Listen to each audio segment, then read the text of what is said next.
Souvenez-vous, nous les avions rencontrés en mars. À l'époque, ils étaient sur le point de partir.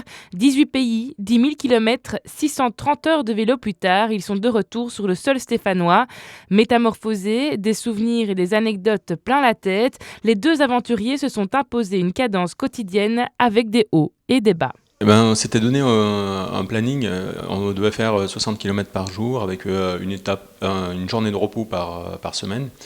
Et on avait eu une sorte de planning, donc on se tenait à notre planning et c'est vrai que le matin, il y a des fois, c'était pas évident. À partir de l'Allemagne, on a commencé à avoir le froid et le matin, en se levant, des 9 degrés, 6 degrés. Il vous faut un peu plus de courage et de volonté pour se dire allez, on prend les vélos, on s'habille et ça demande un autre équipement.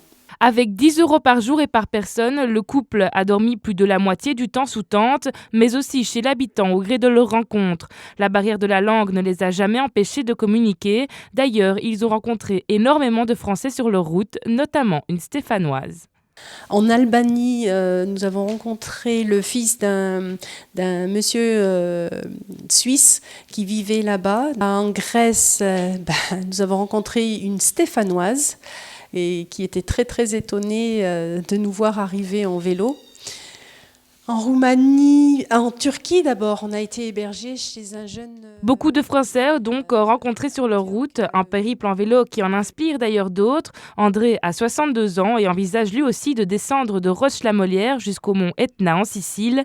Après une opération du genou subie en mai dernier, André entend bien réaliser son rêve. C'est pour prouver justement qu'après une opération, on est capable de réaliser, entre guillemets, un petit exploit. Pour moi, c'est un petit exploit.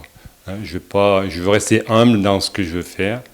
Donc voilà, c'est une envie qui me trotte dans la tête depuis plusieurs années et je pense qu'il faut que je le mette maintenant en réalité sur le terrain, aller sur le terrain. Une preuve que tout est possible et à tout âge. Pour Marie-Christine et Jean-Pierre, le retour sur les routes est envisageable dans d'autres contrées. Pour le moment, ils souhaitent en tout cas garder la forme qu'ils ont acquise pendant les 6 derniers mois.